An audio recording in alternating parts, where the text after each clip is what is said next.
Hello, okay. Can everybody hear me? Yes. Okay, cool.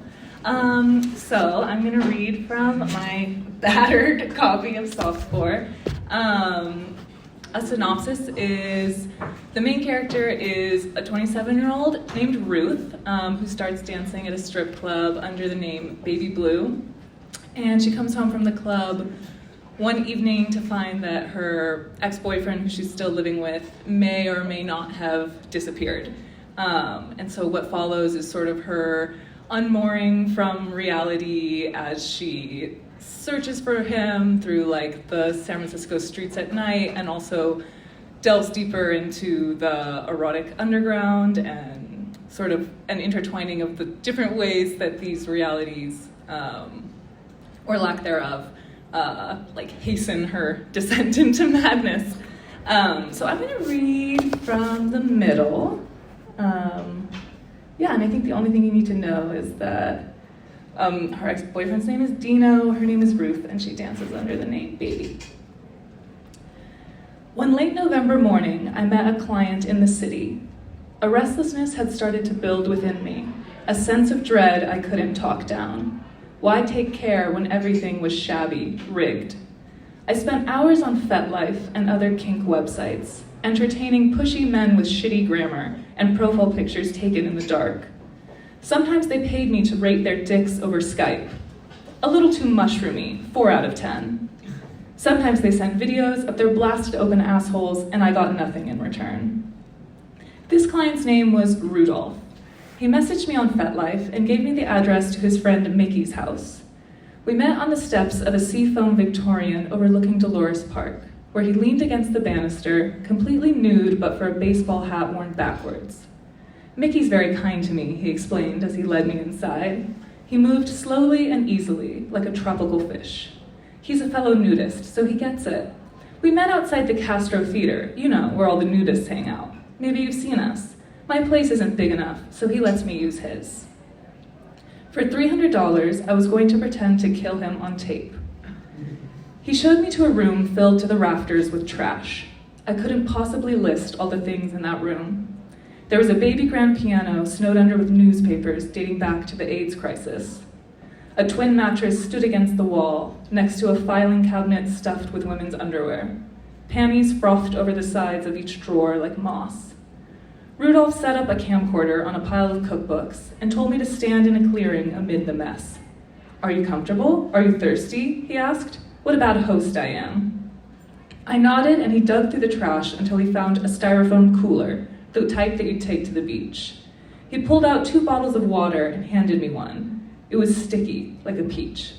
"Thank you," I said. When he wasn't looking, I hid it behind the mattress. We got right to work. He told me to don a Supergirl costume and throw him up against the wall, one hand on his throat, the other bending his arm behind his back. "That's good," he said, reviewing the footage. "But this time do it meaner. This time really make me squeal. This time have a British accent. This time try a lisp."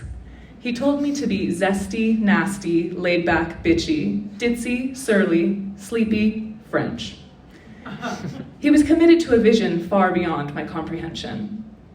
When at last he was satisfied, we set up for the next scene. I took off the Supergirl costume and wore the clothes he'd asked me to come in. Yoga pants, sports bra, dirty Converse. He sauntered into frame with his hands on his hips, bragging about fucking my imaginary boyfriend. "He's gay now," he told me. His little dick jiggled. It looked like a chew toy. I turned him gay. He wants my body, yaddy, yaddy. "Fat chance," I said, then tackled him and wrestled him to the floor, as per our script. I pretended to stomp on his throat with my sneaker. "My boyfriend wouldn't be caught dead with a loser like you," I ad-libbed. As he thrashed on the floor, I noticed that he'd written "fuck the patriarchy" on his ass in black Sharpie. "Dirty little white boy" was tattooed on one thigh. "My boyfriend has impeccable taste," I went on. "He wouldn't even look at scum like you." "Oh yeah?" Rudolph simpered. "Are you sure about that?" I gently pressed my toe against his cheekbone. "Damn sure," I said. "You've got no ass. My man loves ass." I could tell by the light in his eyes that he liked this direction I'd taken. We filmed 3 takes of the scene, and then our hour was up. "Is it cool if I use your bathroom?" I asked. I felt oddly energized by our pantomime of violence. The melodrama had gone straight to my head. Rudolph, on the other hand, seemed withdrawn. His demeanor had shifted as soon as my timer went off. His pep was gone, his manic hospitality. Now he was surly, squatting on a pile of records by the window. "Whatever," he said, waving a hand toward the door. He glared out the window. "Go ahead." I walked down the hallway, peering into rooms equally full of trash. The house was dark and musty, reeking of baby powder. Through the gloom, I could decipher the bones of a beautiful home. Fireplaces stuffed with baby clothes, crown molding crisscrossed with cobwebs, grubby angels on the ceiling looking at nothing. At the end of the hallway was the kitchen. It was barren and blue-lit, though it was not yet noon, the counters and shelves empty. I stepped inside and stifled a scream. An unidentifiable carcass was defrosting in the sink. It was knobby and bulky, swirled with blood. It looked primordial, demonic, oddly poetic, with streaks of purple and blue. It was all categories of thing: animal, mineral, vegetable, dream. I was torn between horror and a desire to get closer. I wondered if I could make out its face. Suddenly, Rudolph was behind me, looking bored. He changed into a new baseball hat, this one with rainbow stripes and a little propeller on top. "That's dinner," he said, standing with one hip cocked like a teenage girl. In the dim, greasy light, his soft cock looked like a crustacean. Was everything in this house prehistoric, unpinned from space and time? "That's Mickey," he said. My stomach dropped. "What?" "That's Mickey's." He shrugged. He's into exotic meat these days. "Oh." Rudolph handed me a piece of paper. "Here," he said. It was a coupon for rotisserie chicken at Molly Stone's. Buy one, get one free. A tip for your troubles.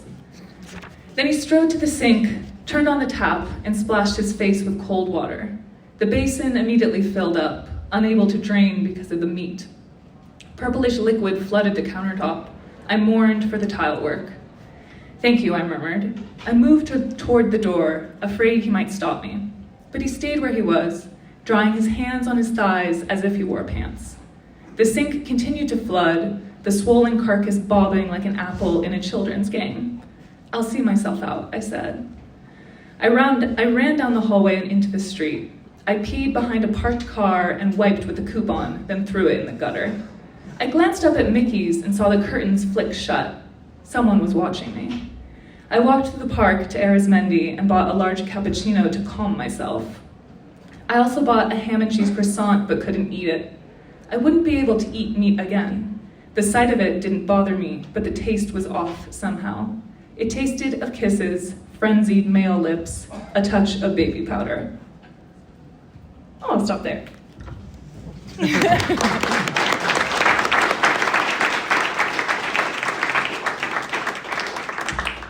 Thank you so much for that. You're welcome. This is so funny to be, it's very weird to be on stage Yeah. with probably the person I'm the closest to in the world. The So secrets I if we get the spill. giggles, just bear with us. But before we get started, also thanks to Slash for hosting us, really grateful.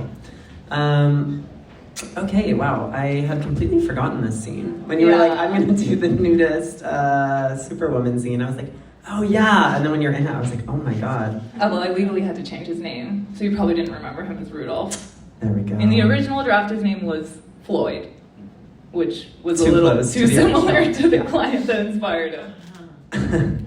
It was Lloyd. Yeah. It was Lloyd. Just, yeah. No lawsuits if you're out there, Lloyd. That's right. But actually, not to force it, but that is a good segue to where we were going to start, which was, I'm curious about the way that Ruth in this book is showing herself to different clients, and not just clients also, I mean, also in her kind of earnest romantic relationships, there's also an element of her showing parts of herself and hiding others or putting on a persona. And obviously as drag performers, and also with your background as a dom, that's such a huge part of what you do as a performer, is like decide what parts of yourself you're gonna unveil, and then which parts you'll totally put on that are fake, and then when you'll just be an empty screen for someone to project. So I'm curious about how that shows up in Ruth, but then also in a more meta sense, how that showed up as a writer, with what's real and what's fictional. Yeah, I feel like with sex work, there's like this illusion of exposure that you're trading on, where like obviously like, and with stripping too, where the client is most excited by this sort of like delusion that they're getting something real. And there's like a lot of like capital to like how real it can feel, which is interesting in a context that is like very much built around fantasy fulfillment, like the fantasy of, you know, like this client wanting to be killed but not actually wanting to be killed. But then also feeling like, oh, the connection is real, or like the feelings are real. And I think that that's something that that is inevitable, that you like learn to work with and ride as like a sex worker. But it is also something that has become ever more apparent to me as a writer, with softcore coming out, and like, I remember getting it with our first book, with my first book, too, like this thing of like, oh, well, like you're the main character, right? Or like which character, like what's real? Again, like that thirst for that sort of like deeper level of intimacy, I guess, within the shared knowledge that this is fiction. So like, it's also a fantasy production.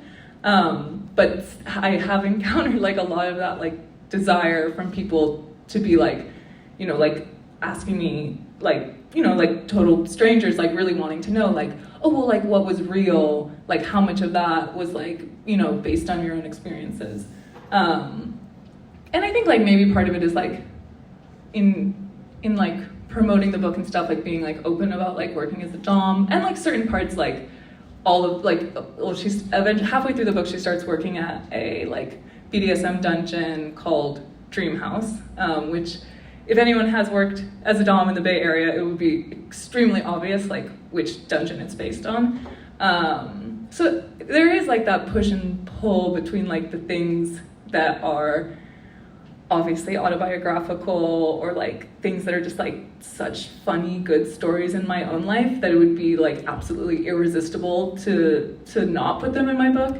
But then the answer is always less satisfying than I think people realize, which is like, in my experience, like the things that usually end up being truly autobiographical and or real and like making it into the work are never like, oh, like I am Ruth and she is me and we're the exact same person, but more like the sensory details of like your everyday life, like what you were like walking down the street and like smelling like jasmine or whatever, like that is the shit that, or like brand names that for whatever reason, like the semiotic jumble, like I feel like that's more often what ends up getting processed into the book in that way that is like one-to-one in terms of like reality.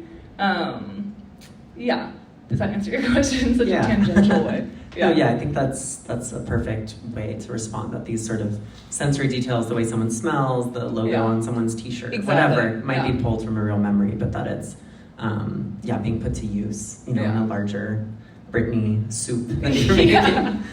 Yeah, and it's also, I mean, it's interesting to hear you reflect on how you, I mean, with increased attention, had to sort of master how much to show or hide about your own work as a dom. Because in the book also, part of the interesting part is that Ruth is not necessarily masterful at you know, how she presents to clients at the club, or even as a dom, like where there's all these slippages where she's kind of figuring out and meditating on like, did I reveal too much, or like getting her feelings genuinely hurt if someone turns her down for a lap dance she's trying to sell or something, which is all real. I mean, that is like part of sex work, is that there's a negotiation of boundaries constantly. Exactly, and that real feelings might get kicked up even though it's a job. Right. So yeah, I just think that that's something to, I guess, pick up out of the book, and not to linger on the autobiographical, but I am curious like how that, I don't know, how that part of Ruth's character came to you, or like how you watched this character develop some sort of sea legs in this world.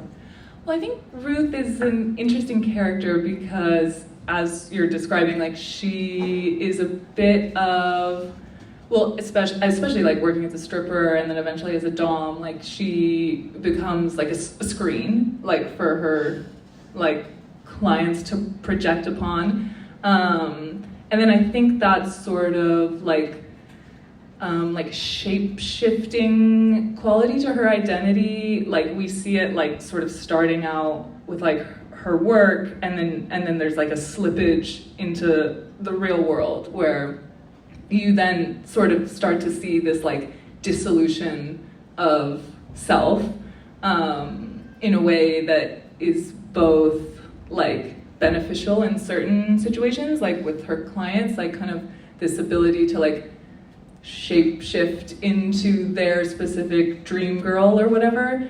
But then I guess the trade-off is like the better you become at like dealing in fantasy, at least for her, the worse she becomes at like navigating reality. And I think that that's sort of like the journey that you see her going on. Yeah, it kind of reminds me a little bit of the conversation that we were having about like drag like the other day, because I won't name who, but we saw this like famous drag queen's performance, and she was talking a lot about, in my opinion, very like neoliberal ideas about like, oh, like you just have to be able to express your true self, like your true authentic self is what it needs to be like shared. And in my opinion, like it made me reflect on like what I think as both a performer but also more often like an audience member, what I see as like the most like powerful role of like a drag queen or a performer in that sense, or in that sort of shared space of like a gay bar, nightclub or whatever, is not this like expression of like someone's like immutable truth, but the drag queen as like I said with Ruth, as more as like this like vessel or vehicle to be like felt into or felt onto, and to the point where other people's experiences are being like sort of like transmitted like through the performer.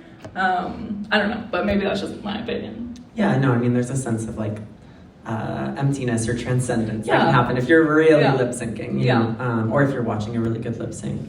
Do you feel like Ruth experiences that transcendence though? Like how, I don't know, when you're writing this character who seems to have such an ambivalent relationship to both stripping and doming, like what do you, I don't know, feel from her as far as especially stripping goes, which is such a performance, like a literal stage performance?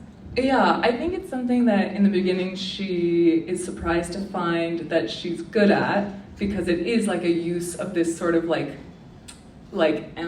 ambiguous quality that she has, and is surprised to see that as something that can be like monetized, and then her like rolling with it, and then like over the course of the book, I guess like her like sort of driving journey is like back toward Dino, her ex-boyfriend, as someone that she had like put up this wall towards in the beginning, and sort of as she has this like dissolution of self and this like breakdown of order in her own life, like that actually like sort of breaks her down more and like makes her more like, I guess like the emptier you get, maybe the more like receptive you are to love, which is like, I mean, it is a love story. Like I do like see this as a love story. We love love stories. Right, yeah. Unapologetically. Yeah, so it's kind of just like her like zigzaggy journey back to this person who may or may not have gone away.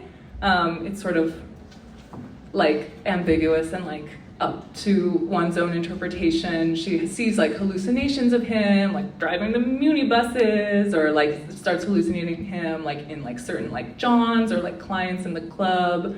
So actually I guess it's like her own like shiftiness of identity is then like transferred onto him in this like increasingly like hallucinatory state.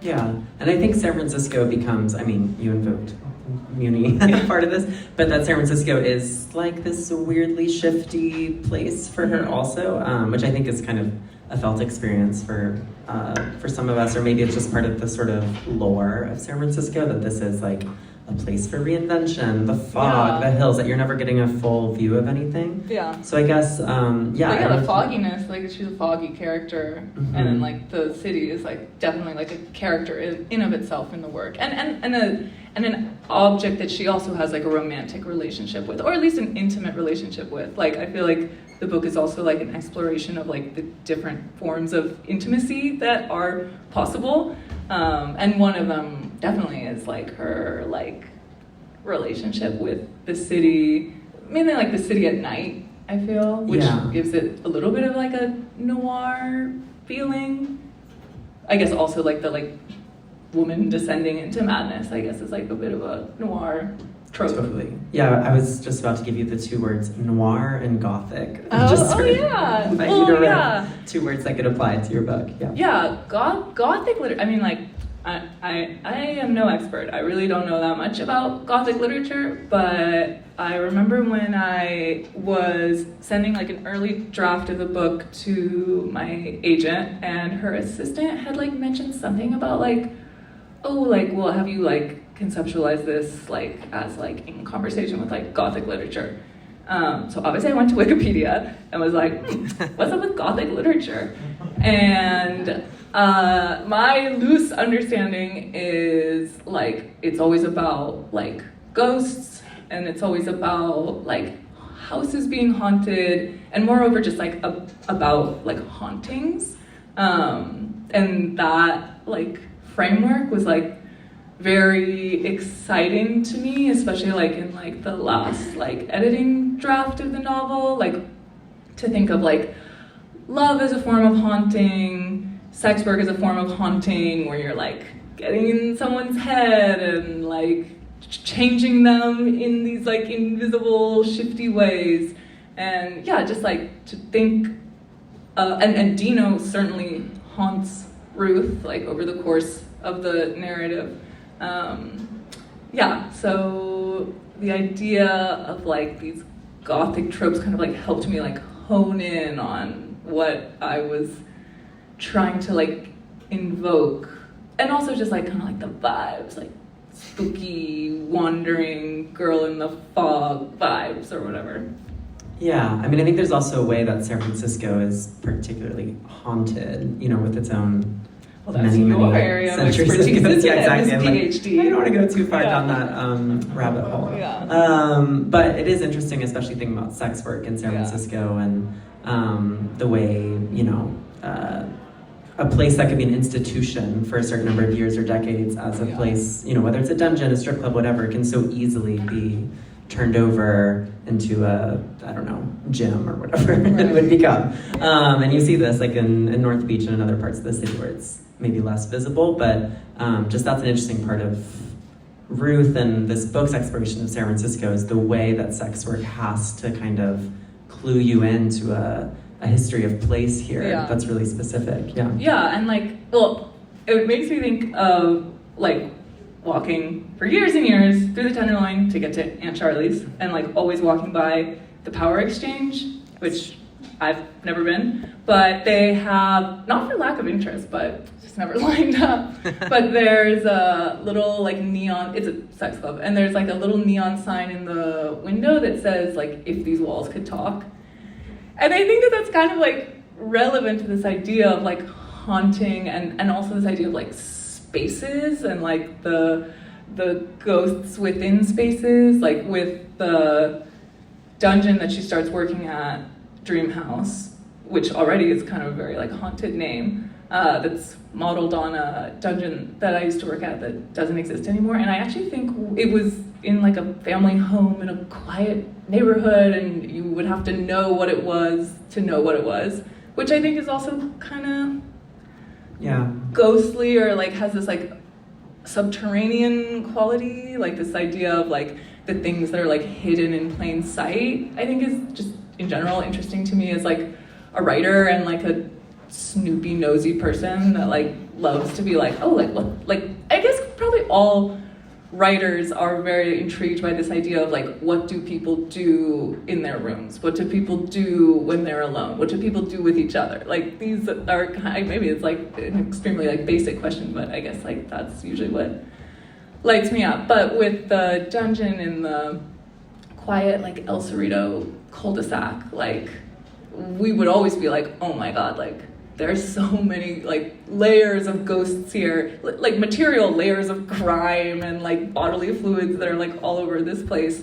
And yeah, the way that like a city holds these different like sites and the different like, yeah, like the different things that happen there that other people don't get to see are intriguing to me, both as like a sex worker, I guess, and as a writer. Like, yeah. If you're interested in like secrets, like both of those are great jobs. Totally. Yeah, there's like a hiding in plain sight quality, and also like once you open your eyes, you're like you can't be in a hotel lobby without suddenly seeing the hookers. Yeah, exactly. You're like, oh, hi. Yeah, exactly. That's what's going on. Yeah, it is a little bit like learning like you're here for personal training. Right? Okay, Yeah, cool. exactly. Yeah, for sure. Yeah, which is, I mean, it's it's a beautiful thing to open your eyes to, and also, and like woven into the like history of San Francisco as like a debauched place where people historically would like come to like bottom out. Mm-hmm. Yeah, absolutely. Yeah, and it's like, or just bottom. Yeah. There you go. I have, I think, 2 more questions, and then I might throw it out to the audience. So start thinking. I'm really intrigued by, and I didn't notice this until someone else pointed it out about your writing, but the use of metaphor and simile, like almost, it's almost, I don't know if this is my thought or if Rita Bullwinkle said this when she interviewed you, but that it's almost like a philosopher doing like a proof or something. Like it's like A equals B equals C. Like I don't know if I know what a proof is. Like, even just in this section you read, you know, his penis is like a chew toy, and it's like a crustacean. Yeah. You know, all these things of trying to pin things to each other by association. Yeah. I don't know if you have anything to say about that method. Like, are there metaphors you are throwing out? How do you decide when it's a chew toy and when it's a crustacean? You know? Well, there was a Goodreads review that did stick with me where she was like, this bitch uses too many metaphors. And I was like, maybe she's like a little right? I don't know, maybe not. I just like, because I also didn't think of myself as using that many metaphors. It was that, and someone like an agent that rejected the book was like, I'm rejecting it, but like I've never read so many different descriptions for like how people smell, which I also didn't know that I was like fixated on. But with the smell one I can understand more, but like the metaphors, I guess, yeah, I mean, I guess I could probably like think of like a, like, you know, philosophical perspective of like, okay, like a metaphor is like gesturing at something but not quite touching it, which like sort of evokes like ideas of and feelings of longing, which I definitely think is like a key like motif, theme, central like tenet of not just softcore but like all my work. We were talking about this on the phone the other day, and we were just like, the longer that you live and the more art that you make, the more you realize that you're just like, you only literally have like 2 or 3 ideas, and you're just like, I fucking did it. Like, I just like, this is fucking new, this is like it. And then you read it and you're like, oh, I'm still talking about longing and desire and embodiment. Like, I just can't like stay away. So yeah, I guess maybe there could be something about that, like this idea of like metaphors as getting like close to something but not quite being the thing, or not quite, like touching the thing or merging with it. But also like, I don't know, I guess I'm just like kind of like a metaphors also like are a way to like be describing what is like the purported reality of the book, but to like infuse like a little bit more like fantasy into it, I guess. Like it's a streamlining of fantasy, I guess. Like with like, his cock was like a crustacean or whatever, like there's like the shared knowledge that it's not, but it's like inserting, I guess, a little bit more like dream logic, which is something that also, as I write more, I feel like my books just become like increasingly more detached from like a fixed reality, and I'm more increasingly interested in like a heightened reality. Maybe because it feels like we live in like a disastrous meme or something, and so like a heightened reality where it's definitely not like sci-fi, and it's definitely not like erotica at all, and it's definitely not like magical realism. Maybe that would be the closest thing, but like, yeah, just like this heightened reality, and I feel like maybe metaphors are like a way into that, that dream logic. Yeah, no, I mean, I like it also as a sort of rejection of some sort of like hyper masculine, like sparse thing, you know? Yeah. Like your sentences have a certain musicality to them that feels very obsessive, but also very like whatever that is, like a little flourish. A little limp. It's a little, yeah, and it's a little bit, yeah, it's not showing off or anything, but just a little bit like you're like signing your work. Like even the list that you had that was like, I love lists. zesty, lusty, French. Lists. Like that is so like, yeah. I signed that one, you know? Yeah.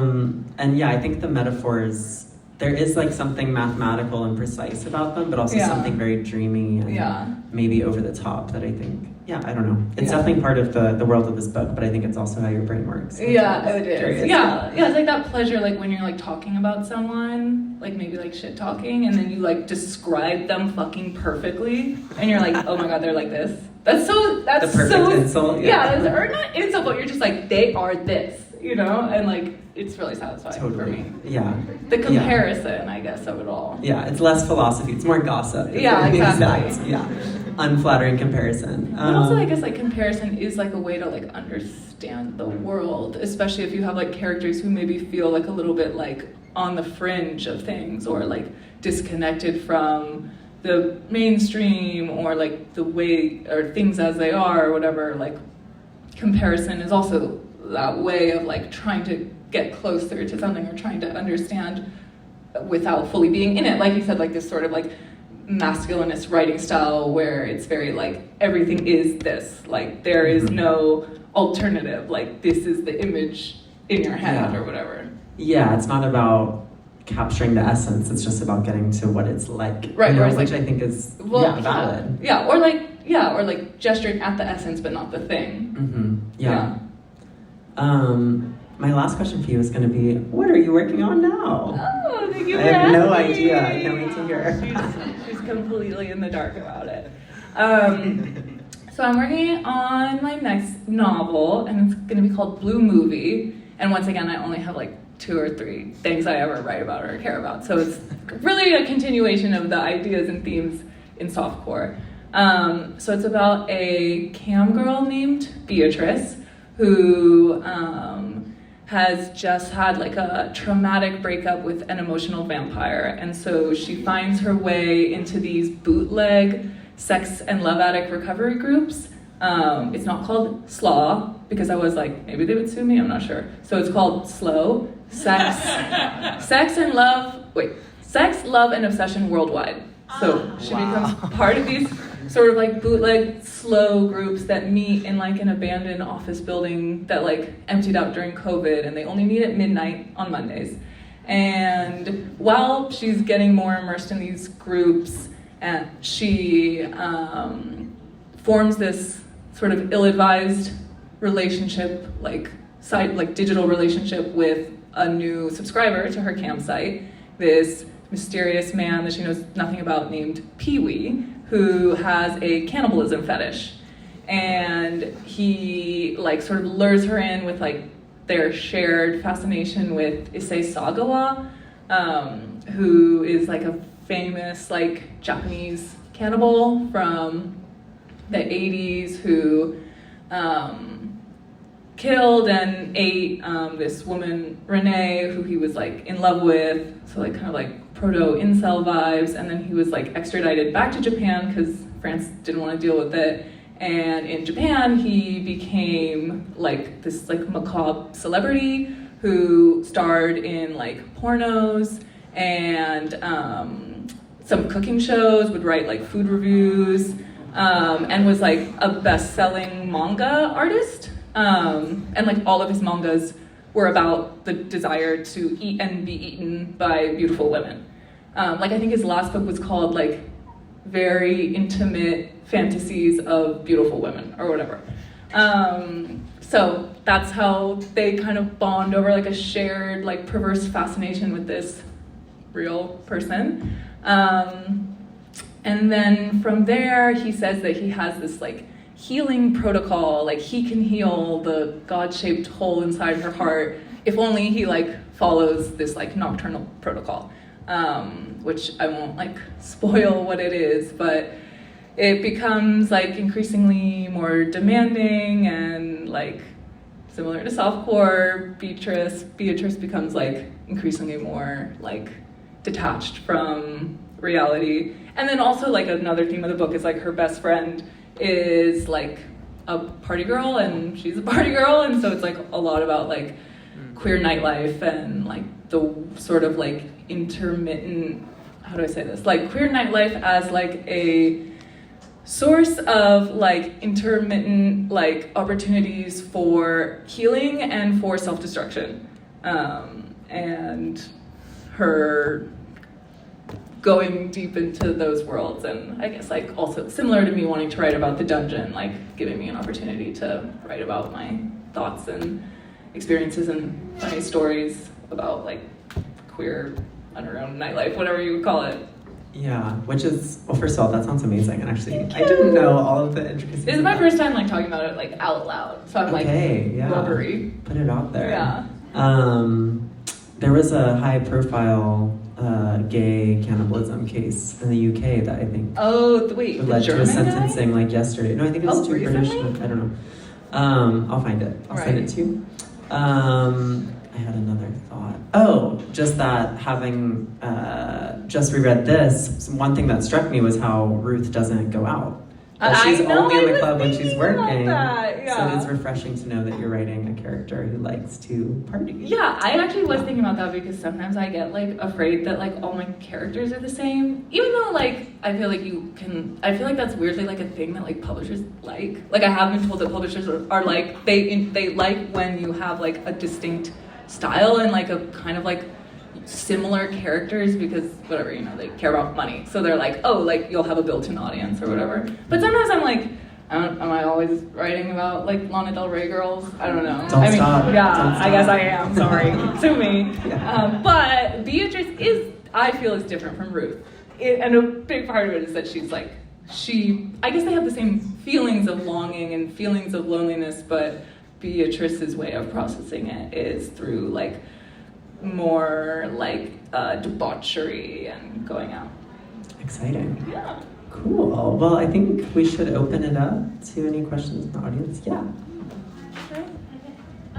My curiosity is around how or if you grappled with Ruth's notions of justice, or like, because in some ways she really is recessive and doesn't care about getting hers, and like in some ways not letting anybody who hasn't read it know that she does get hers. Like, so how did you sort of like grapple with that tension?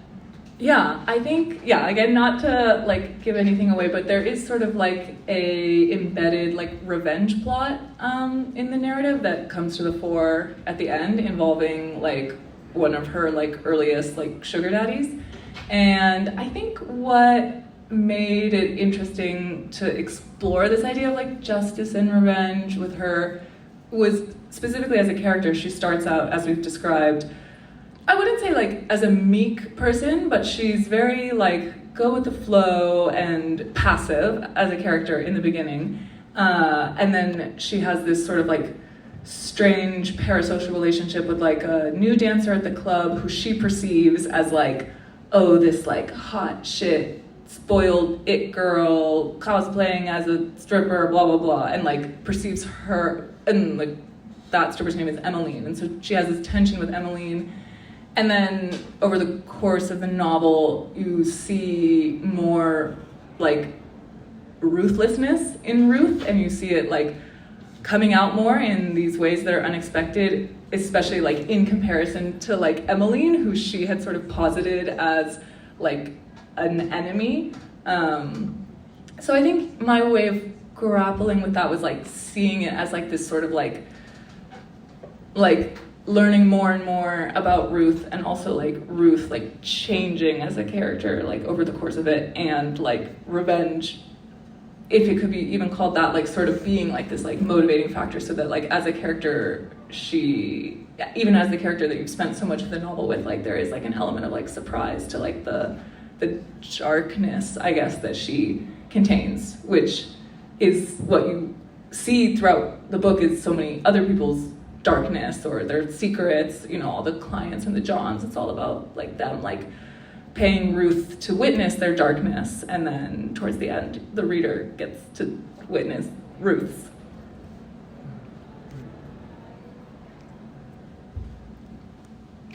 You can. Matt. No, I love that scene, and I also had forgotten the newness, but Oh yeah. the meat does a lot in that scene. And I was Thank you. wondering, like, what's up with the meat in the fucking scene? usually the characters like encounter shit, piss or cum, and Yeah. don't have any revulsion. Yeah. But then this is a counter with some like bodily things. Yeah. Like, really revolting. And Yeah. Like a kind of cathexis of the feeling of the client onto this nasty meat. Yeah. Thingy. Yeah. It almost feels it's like an avant-garde moment in the book, you know, like Paul Tech has these like sculptures of Yeah. meat and fucking vitrines, and then also like David Lynch uses like nasty cream of corn. Yeah. So, like, Yeah. what's the meat there for you? Well, oh, okay, love that. Yeah, I mean, I do, like, as a consumer of art and also as a writer, I do love, like, those sort of breaches, I guess, or, like, as you said, like, those, like, avant-garde moments, or, like, yeah, those, like, disruptive moments where, because it's, like, even if you're working within a heightened reality, there's still, like, a dream logic or whatever that is, like, established early on, and you're, like, operating within that, and so, like, when there's, like, that, like, departure from it, like, momentary departure from it into, like, as you said, like, okay, well, the logic is that, like, shit, piss, cum, you know, whatever, like, that's, like, or that's workaday shit or whatever, but then, like, this unnamed, like, exotic meat carcass, like, is, like, against the rules or, like, goes against the logic. I was just watching this, like, last night, but it makes me think of the ending scene in Beau Travail, where the like quiet, like repressed, like military dude, like goes to the club and like dances in this like beautiful, insane, ecstatic way, and it's like so against like the logic and the aesthetic of the movie up until then, and it's like literally like the last scene. If you haven't seen it, I recommend looking it up on YouTube. Yeah, just moments like that to me like are always like so fucking exciting as like a reader or viewer or consumer. Yeah, so I guess I can't resist like peppering it in. Yeah. Rel? Okay, maybe this is a selfish question because I have some writings of yours in a book at my table. Oh, yeah. It involves a list of names, Oh, yeah. girls' names, and knowing that the protagonist in your forthcoming book is named Beatrice, and this protagonist being named Ruth. Oh, yeah, they're kind of old-fashioned. Frenemy being Emmeline, and like Emily, whatever. I say Emmeline in my mind. Some people say Emmeline. I'm interested in like your use of sort of like banal kind of like country core Betty Crockett like Yeah. names. Yeah.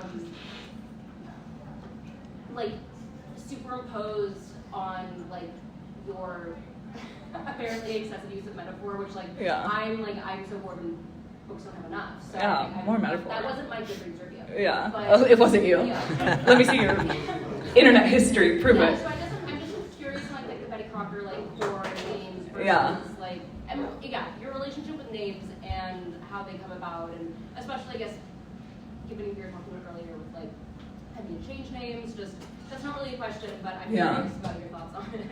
Yeah, no, I'm obsessed with names. I make long lists of names. To me, they like, I don't know, they just look so beautiful, like in a list. I love like the names of things, like the names of bars, the names of restaurants, like names on signs.